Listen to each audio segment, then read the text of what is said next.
I'd like to know how souls who have passed over to the other side are helping us. Are they helping us? I'm assuming they are.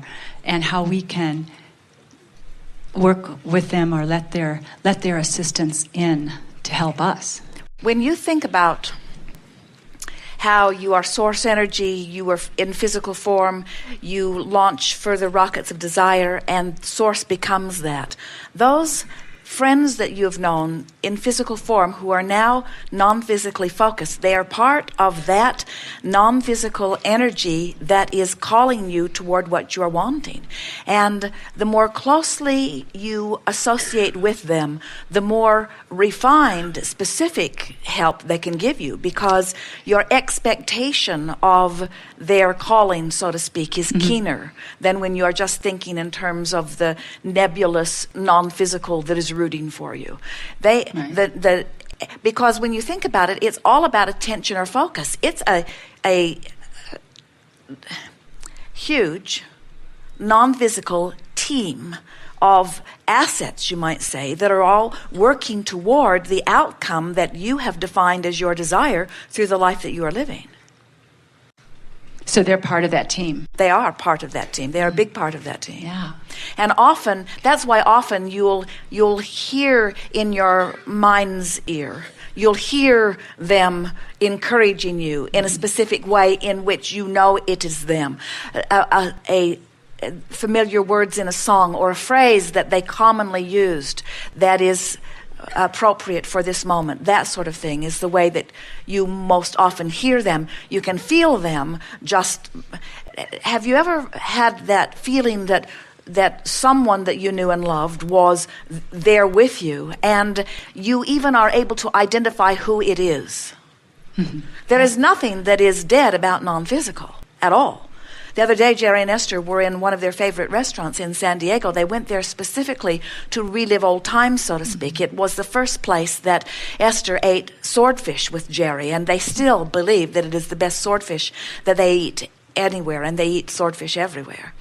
And so they went back, and as they walked into the restaurant, there was a picture of a man, a very comfortable-looking man, sitting in a wooden boat, all casual and relaxed. He had a drink in his hand and a big smile on his face. And Jerry and Esther both noticed the picture. It was odd how it caught both of their attention.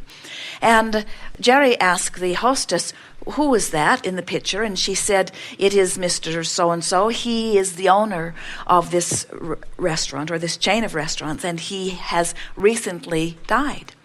And right away, Jerry and Esther had a sense of that was why they were drawn to see the picture. Maybe it had not been there before, and maybe it had, but they could feel something striking about their awareness of it. So they sat to eat, and Jerry is expressing to Esther how he loves this restaurant so much, and even though there are others of the same name, that the food in this restaurant seems to be the very best. And I wonder why that is, he says. And this man, flowing through Esther, all full of energy and enthusiasm, looked right at Jerry and said, "It's management." And Esther said, "Whoa." It was an exhilarating, what a jovial, good-feeling man. And then he said to Jerry said, "Well, where did you find your managers?" And he said, "They were personal friends in the beginning." Wow. And then he went on to explain. Jerry said, "Why is the food so much better here than at any of your other restaurants?" And he said, "Because this is where I came every day, and I made sure that they were on it here. I lived nearby." And Jerry asked a few other questions, and Esther laughed more with him flowing through her than she does in a normal 5 or 10 minute conversation. He said, "I would do something about these potatoes. I would talk to someone about these potatoes. They were not mixed to his liking."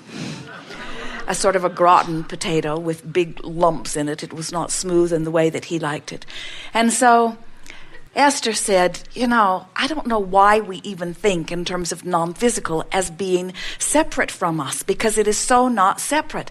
And Jerry and Esther sitting there in love with life, in adoration and appreciation of this restaurant.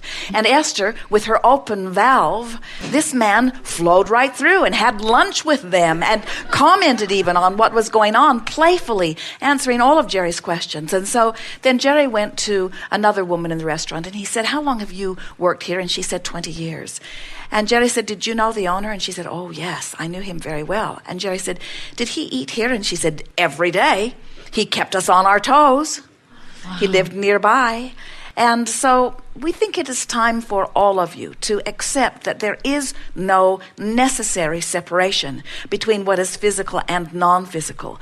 And the separation, if it exists ever at all, is because the human part of you is not up to speed with the non-physical part of you. When you are tuned in, tapped in, turned on, you have access to that infinite intelligence. And we promise you, all of your beloved are there. And can we do anything that would enable them to reach us in an easier fashion? Well, we just told you. Yeah, be tuned in, be in vibrational alignment with who you are. When you're closing that gap, get the sense of this. When you're deliberately closing that gap between who you are letting yourself be in this moment and who you really are, as you close that gap, guess who you're in alignment with? In other words, they're right there. And if there's something about them that's significant to you, you have access to it. Thank you.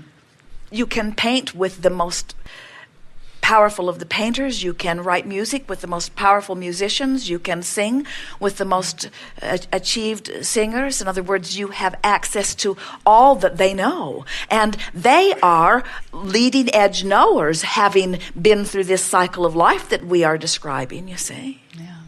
So, which is it, Abraham? Are we on the leading edge or are they on the leading edge? And we say, you're on the leading edge because you're giving birth to the newest desire. And your wanting is what is calling it all forward. But they are much better at allowing, and that's what we're trying to teach you to do. So you say, oh, so you're trying to teach us to behave like the dead ones. And we say, exactly. Yeah.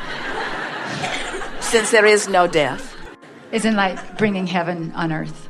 It is exactly that. That gate swings both ways.